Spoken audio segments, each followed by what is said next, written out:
Let's talk about sex. It's a subject that often sparks curiosity, yet remains shrouded in mystery and taboo. It's a topic often surrounded by myths and misconceptions. Many people feel uncertain about what is considered normal or healthy when it comes to their sexual relationships. How long should sex last? Is there a perfect duration that guarantees satisfaction for both partners? How often should couples be intimate?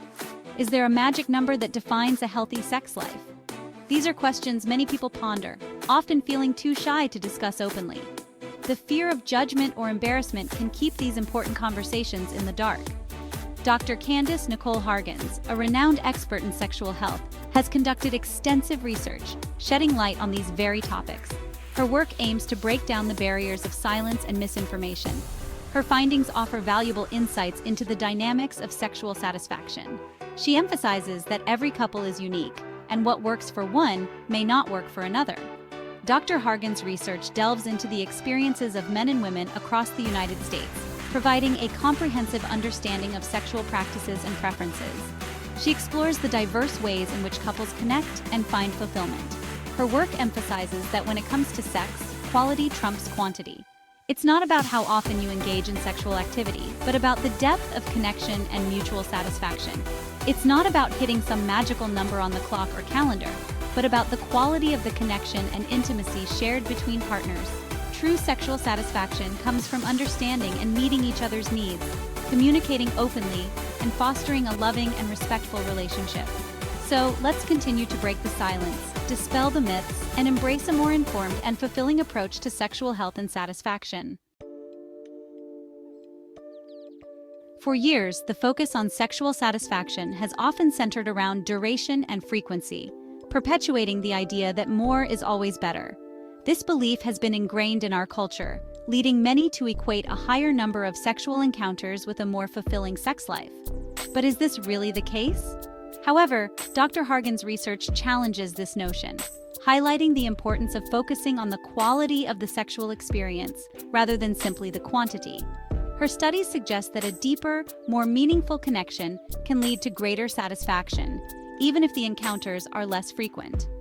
Quality in sex encompasses a wide range of factors, including emotional connection, communication, and mutual pleasure. It's not just about the physical act, but about the emotional and psychological bonds that are formed. When partners take the time to understand each other's needs and desires, the experience becomes much more fulfilling. It's about feeling desired, respected, and understood by your partner. These elements create a safe and loving environment where both partners can fully express themselves. This kind of intimacy fosters a deeper connection that goes beyond the physical, making each encounter more meaningful. When these elements are present, even shorter or less frequent sexual encounters can be incredibly fulfilling.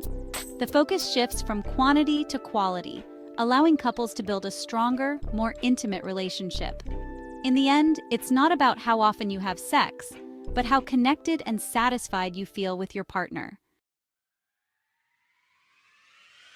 While there's no one-size-fits-all answer to how often couples should have sex, Dr. Hargons' research reveals some interesting trends. On average, couples engage in sexual activity about once a week. Interestingly, the correlation between sexual frequency and satisfaction forms a bell curve, peaking at this once-a-week mark. This suggests that both extremes, having sex very rarely or very frequently, may be less likely to lead to optimal satisfaction. Ultimately, the ideal frequency varies greatly depending on individual preferences, lifestyles, and relationship dynamics. Just as with frequency, the ideal duration of sex is subjective and varies widely. What feels right for one couple might be completely different for another. It's all about finding that sweet spot where both partners feel satisfied and connected. However, Dr. Hargons' research offers some intriguing insights into average preferences. By studying a diverse group of individuals, she has been able to gather data that sheds light on what many people consider to be an ideal duration. Her findings indicate that the average duration of sexual intercourse is around 24 minutes. This includes everything from foreplay to the main event, highlighting the importance of a well-rounded experience. Interestingly, there's a slight difference in preferences between men and women. This difference, while not vast, is still noteworthy and can play a role in how couples navigate their intimate moments. On average, women reported desiring sexual encounters to last around 27 minutes. This extra time might be attributed to a greater emphasis on emotional connection and extended foreplay, while men lean towards a slightly longer duration of 33 minutes.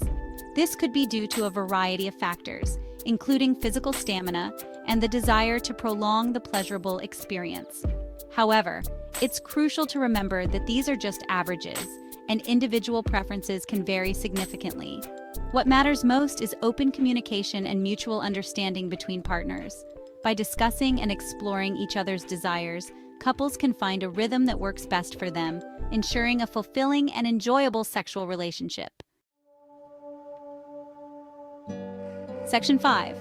When longer isn't always better. Contrary to popular belief, longer durations of sex aren't always more satisfying. In fact, research suggests that for some women, prolonged intercourse can lead to discomfort or even pain. This is particularly true if there's inadequate lubrication or if the woman's body isn't properly aroused. It's essential for couples to prioritize comfort and pleasure for both partners. If one person is experiencing discomfort, it's crucial to communicate openly and adjust accordingly. Remember, the goal is mutual enjoyment, not endurance. Section 6. The Science of Satisfaction, Short and Sweet Encounters. Research from Penn State Erie challenges the notion that longer sex is always better. Their findings suggest that adequate sex lasts for 3 to 7 minutes, while desirable sex falls within the 7 to 13-minute range. These findings highlight that even shorter sexual encounters can be incredibly satisfying when both partners are fully engaged and present. It's about the quality of the connection and the intensity of the experience, rather than simply the length of time. Section 7. Unmasking the orgasm gap. One of the most significant findings in Dr. Hargons' research is the disparity in orgasm experiences between men and women, often referred to as the orgasm gap. Her work reveals that women are significantly less likely to orgasm from intercourse alone compared to men. This discrepancy can be attributed to a variety of factors, including differences in anatomy, arousal patterns, and societal expectations. It's essential for both partners to understand these differences and to prioritize pleasure for both individuals. Section 8. Bridging the gap. Communication is key. Open and honest communication is paramount when it comes to bridging the orgasm gap and enhancing sexual satisfaction for both partners. Encourage open dialogue about desires, preferences, and any discomfort. Creating a safe and non-judgmental space for these conversations can significantly improve the quality of your sexual experiences. Section 9. The power of foreplay, setting the stage for intimacy. Foreplay plays a crucial role in enhancing sexual satisfaction.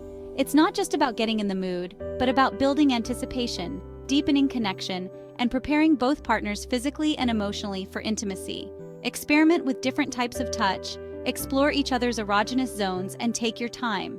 Remember, foreplay is an integral part of the sexual experience and should be enjoyed as such.